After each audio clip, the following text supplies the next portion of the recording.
Bom dia, crianças. Sejam bem-vindos. Mais uma escola dominical da Igreja Batista Regular Vida e Paz. E hoje nós vamos continuar a lição de número 2, que a semana passada começamos. Um rei perseguidor. Lembrando que o nosso versículo é: cantai ao Senhor um cântico novo, porque faz maravilhas. A sua destra e o seu braço santo lhe alcançaram a salvação. Está em Salmo 98:1. E o propósito, saber que o caminho de Deus é sempre melhor, ainda que nos pareça difícil sentir segurança porque Deus está operando em nosso favor e agir dando graças por tudo. E lembra que a semana passada nós ficamos que as carruagens de Faraó saíram do Egito perseguindo ferozmente os israelitas. E aí nós temos a figura. Eles são os soldados que saíram para perseguir o povo de Israel.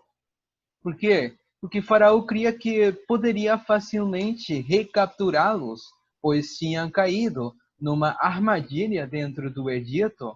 Lembra que o povo de Israel estava em Pi-Hairote, um lugar onde na volta tinha as montanhas e na frente o Mar Vermelho. E o faraó cria que, bom, eles estão presos ali e com o meu exército eu vou recapturá-los e escravizá-los de novo. E eles vão continuar fazendo o trabalho de tijolos no Egito. Então, isso foi o que Faraó cria. Mas será que Faraó e seu exército vão poder capturar de novo os israelitas? Então, nós vamos ver hoje mesmo. Então, bora para a nossa lição. Então, quando as carruagens chegaram perto dos israelitas, estes ficaram em pânico e clamaram ao Senhor, acusando Moisés de levá-los até ali para matá-los. Nem sequer discutiram o fato de que só poderiam escapar por meio de um milagre. O Senhor sabia do ódio e orgulho que havia nos corações dos egípcios, que estavam tão seguros de si. Viu também o medo e ouviu as queixas dos israelitas, e os quais tinham levado àquele lugar. Exatamente no momento certo, o Senhor disse a Moisés que levantasse a sua vara sobre o Mar Vermelho. A coluna de nuvem que estava à frente dos israelitas movimentou-se e foi se colocar atrás deles. Essa mudança de posição levou o povo a pensar no que ia acontecer logo em seguida.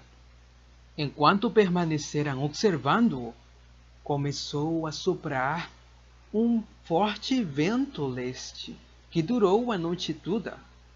O vento fez o mar dividir-se, de modo que se formou um caminho bastante largo para todo o povo atravessá-lo marchando. As águas formaram duas paredes, uma de cada lado, de modo que o povo pode caminhar através do mar. Deus segurou as águas maravilhosamente, impedindo que voltassem ao seu lugar. Moisés deu ordem de prosseguir. Imediatamente, o povo obedeceu. Vocês podem imaginar as crianças ao lado de seus pais? Que coisa maravilhosa! Quando davam gritos de admiração, olha a parede! E comentavam esse milagre de Deus. Será que seus pais não chamavam a atenção delas, mandando que ficassem quietas? Ei, menino, fica quieto! Os adultos sabiam que estavam sendo salvos de uma vida pior do que a morte.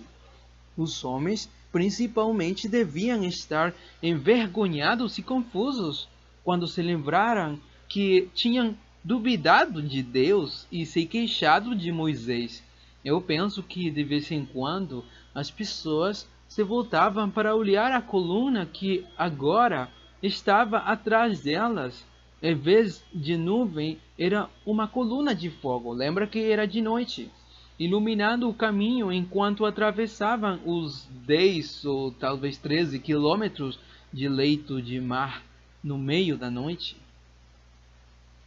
O que aconteceu com os egípcios? Para os egípcios, a coluna era de trevas, escondendo as atividades do povo de Deus.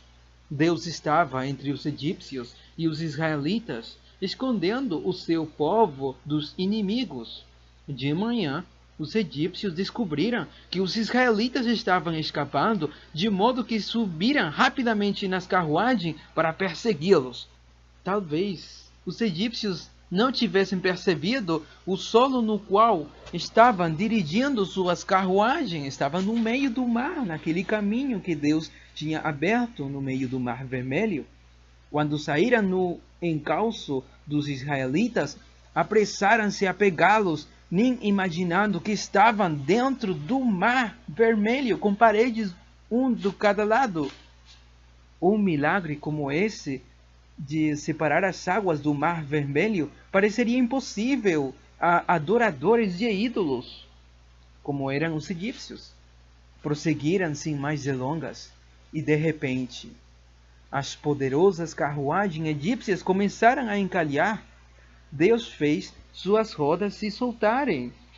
Os corajosos soldados ficaram amedrontados e tentaram fugir, pois perceberam que Deus estava lutando pelo seu povo. Quando o último israelita atingiu a outra margem em segurança, Deus ordenou a Moisés que estendesse a sua mão sobre o mar para que as águas voltassem ao seu lugar. Aí, as imensas paredes de águas se desfizeram e caíram sobre as carruagens e sobre todos os homens de Faraó que estavam perseguindo os israelitas dentro do mar. Nenhum deles ficou com vida. O rei, de coração empedernido, e seus incrédulos soldados, todos morreram, porque se recusaram a crer no Deus de Israel. Quando o povo viu as grandes coisas que Deus tinha feito, temeu ao Senhor e creu nele e no seu servo Moisés. A festa da Páscoa marcou o dia da independência de Israel, a travessia do Mar Vermelho e o cântico entoado por Moisés e pelos filhos de Israel. Vocês podem ler no Êxodo capítulo 15, os primeiros 19 versículos. Isso marcou verdadeiramente o dia de ação de graças. Que festa de ação de graças foi aquela? As palavras desse cântico são a poesia mais antiga que se conhece. Por inspiração divina, esse cântico foi tão bem escrito e expressa tão maravilhosamente o que Moisés sentia. Miriam, a irmã de Moisés, e Arão, pegou um tamboril, uma espécie de pandeiro. Ela tocava um instrumento e dirigia o cântico das mulheres, louvando ao Senhor pelo que ele tinha feito por Israel. E de novo vocês podem ler esse cântico no Êxodo capítulo 15. Mas o que aconteceu depois dessa tão grande maravilha que Deus tinha feito, libertando o seu povo e se vingando dos seus inimigos? Depois de cantar por algum tempo, Moisés levou os israelitas do Mar Vermelho ao deserto. Marcharam durante 3 dias. Levavam água em sacos de couro. E no fim dos 3 dias, a água que ainda sobrava estava quente e já não refrescava mais. Como o povo ansiava por água fresca para beber e água suficiente para tomar um banho. Quando finalmente chegaram a Mara, aí vemos no mapa, encontraram água. Aqueles que tinham ficado para trás apressaram-se ao ouvirem dizer que havia água pela frente. Mas que desapontamento quando os primeiros tomaram longos tragos de água só para descobrir que era amarga e enjoativa. Não tendo água, o povo se mantinha caminhando na esperança de encontrá-la, mas quando descobriram que a água não servia para beber, seu desapontamento foi maior do que podiam suportar. Voltaram-se contra Moisés e começaram a murmurar e a se queixar, perguntando: o que vamos beber? Poucos dias antes, tinham cantado e se regozijado, dando graças a Deus pelas maravilhas que ele tinha feito em favor deles, e agora estavam murmurando e se queixando. Como se esqueceram depressa da vontade de Deus. Será que nós não somos às vezes como os filhos de Israel? Claro, enquanto as coisas correm bem, estamos felizes e cantamos, mas ao chegar o menor dos problemas, começamos a murmurar e a nos queixar e achar que Deus não se esqueceu. Primeira de Tessalonicenses, capítulo 5, versículo 18, diz o seguinte: em tudo dai graças, porque esta é a vontade de Deus, em Cristo Jesus para convosco. E Filipenses 4, versículo 4, também diz: regozijai-vos sempre no Senhor. Outra vez digo, regozijai-vos. Paulo diz que devemos viver felizes em qualquer situação, em qualquer condição. Vocês são capazes, como Paulo, de se sentirem felizes em qualquer situação em que se encontrarem? É difícil, né? Voltando para o povo e para Moisés. Moisés voltou-se para o Senhor, aquele que podia ajudá-lo, perguntando-lhe o que poderia fazer. Moisés se sentia tão desamparado como qualquer outro sem água, mas sabia que Deus era capaz de suprir esta sua necessidade. Muitas e muitas vezes, durante as pragas do Egito, Moisés tinha orado ao Senhor, pedindo-lhe que retirasse as pragas, e Deus tinha atendido. Deus ia também suprir a água. O Senhor mostrou uma árvore a Moisés e mandou que a jogasse nas águas.